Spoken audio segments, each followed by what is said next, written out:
Hi hello welcome to lucky vlogs. నేనైతే ఈరోజు మేక కాళ్ళతో సూప్ చేయబోతున్నాను. దానికోసం 4 మేక కాళ్ళని తీసుకున్నాను. ఈ విధంగా పసుపు ఉప్పు వేసి నీట్గా కడుక్కోవాలి. పైదంతా పోయే విధంగా గీకుతూ కడగాలి. చూడండి ఈ విధంగా ఎలా ఉందో ఇదంతా తీసేయాలి. 4-5 సార్లు నీట్గా కడిగి కొద్దిగా గోరువెచ్చని వాటర్ వేసుకొని కడగాలి.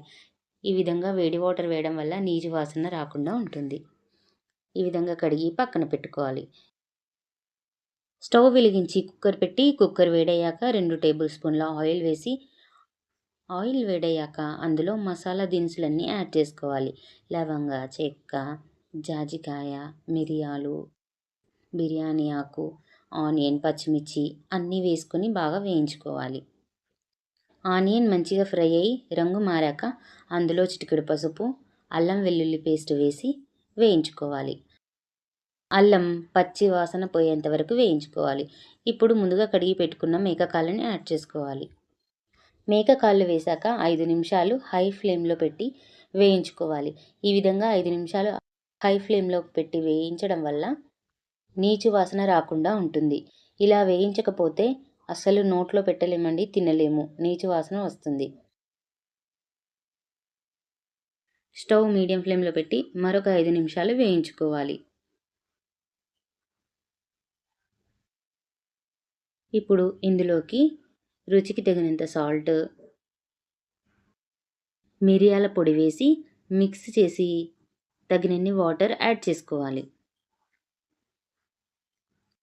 నేనైతే 2 గ్లాసుల వాటర్ని వేసుకుంటున్నాను. ఈ విధంగా వాటర్ వేసి పైనుంచి కొత్తిమీర, పుదీనా వేసుకోవాలి.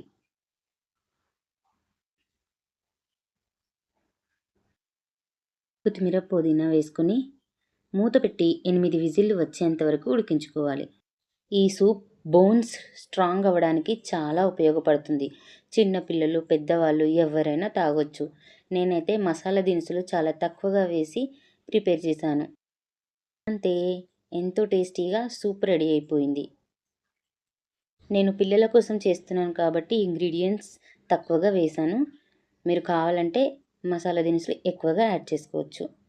ఎంతో ఈజీగా సూప్ రెడీ అయిపోయింది. స్టవ్ పైన కడాయి పెట్టి కడాయి వేడయ్యాక అందులో 2 టేబుల్ స్పూన్ల ఆయిల్ వేసి పచ్చిమిర్చి వేసి ఆనియన్ వేసి వేయించుకోవాలి. ఆనియన్ మంచిగా రంగు మారాక అందులో కొంచెం పసుపు, అల్లం వెల్లుల్లి పేస్ట్ వేసి పచ్చివాసన పోయేంత వరకు వేయించుకోవాలి. ఇప్పుడు ఇందులో మనం తీసి పక్కన పెట్టుకున్న కాళ్ళని యాడ్ చేసుకుందాం. 5 నిమిషాలు ఆయిల్లో బాగా ఫ్రై చేసుకోవాలి. ఈ విధంగా ఫ్రై చేసుకున్న తర్వాత రుచికి తగినంత కారం యాడ్ చేసుకోవాలి. నేనైతే 2 టీ స్పూన్స్ వేసుకుంటున్నానండి. ఆల్రెడీ ఉడికించేటప్పుడే సాల్ట్ యాడ్ చేసుకున్నాను కాబట్టి ఇప్పుడు వేయలేదు. అందులో టీ గ్లాస్ వాటర్ యాడ్ చేసుకొని 2 నిమిషాలు ఉడికించుకోవాలి. అంతే, కర్రీ రెడీ అయిపోయింది. కాళ్ళతో ఫస్ట్ సూప్ చేశాను, అవి పక్కనకు తీసుకొని కర్రీ కూడా ప్రిపేర్ చేశాను. ఎంతో ఈజీగా కర్రీ అండ్ సూప్ రెడీ అయిపోయింది.